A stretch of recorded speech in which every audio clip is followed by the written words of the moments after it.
வணக்கத்திற்கு பதில் திரு சிற்றம்பலம் சொல்லுங்கள். ஆன்மாவிற்கு முக்தி கொடுங்கள். திரு சிற்றம்பலம் என்றால் என்ன? சிறு கூட்டல் அம்பலம். சிற்றம்பலம் சிறிய வெளி என்று பொருள். அம்பலம் வெளி, ஆகாயம். நமது இதயத்தில் ஒரு சிறு வெளி இருப்பதாகவும் அதில் கட்டை விரல் அளவே நம் ஆன்மா இருப்பதாகவும் பழமையான வேதங்கள் கூறுகிறது. அவ்வான்மாவுக்குள் ஆன்மாவாய் இறைவன் ஆனந்த நடனம் ஆடிக்கொண்டிருப்பதாய் சிவாகமங்கள் கூறுகின்றன. இதனை நாம் போன்றோர் உணர்ந்து வழிபட்டு உய்வதற்காக தில்லையில் திரு சிற்றம்பலத்தில் இறைவன் திருக்காட்சி அளித்ததாக திருக்கோயில் புராணம் எடுத்துரைக்கிறது.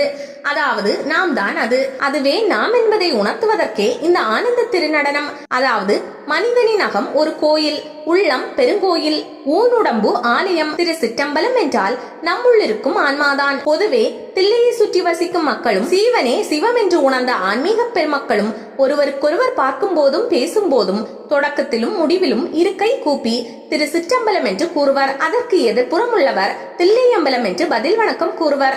இதற்கு என்ன பொருள் என்றால், உன்னுள் இருக்கும் உன் ஆன்மா சிற்றம்பலத்தில் இருக்கும் உன் ஆன்மா நிறைவு பெறுவதாக, பரிபூரணமாவதாக என்று பொருள். அதற்கு எதிரில் உள்ளவர் தில்லையம்பலம் என்று பதில் வணக்கம் சொல்லுவார். உங்களை பார்த்து இனிமேல் யாராவது திரு சிற்றம்பலம் என்று சொன்னால் உங்கள் ஆத்மா நிறைவு பெறட்டும் என்று அவர்கள் வாழ்த்துகிறார்கள் என்று அர்த்தம். பதிலுக்கு தாங்களும் தில்லையம்பலம் என்று கூற வேண்டும்.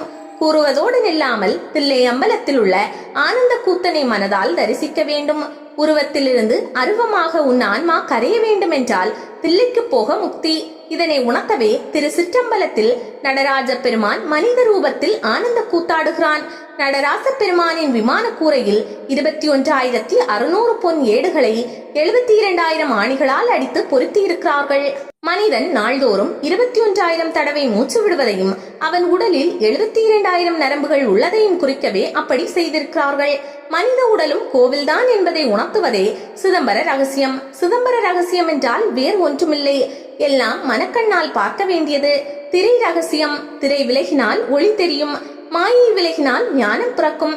திரு சிற்றம்பலம் என்று சொல்ல சொல்ல நாம் அறியாமல் பார்க்கும், பேசும், செய்யும் அனைத்து பாவ செயல்களும் நீங்கி நம் ஆன்மாவிற்கு புண்ணியம் சேர்க்கிறோம். அப்போது அறியாமையால் ஏற்படும் தவறு எவ்வளவு என்பது நமக்கு தெரியாது. ஆனால் நாம் திரு சிற்றம்பலம் என்று தினமும் எவ்வளவு முறை சொன்னாலும் போதாதல்லவா?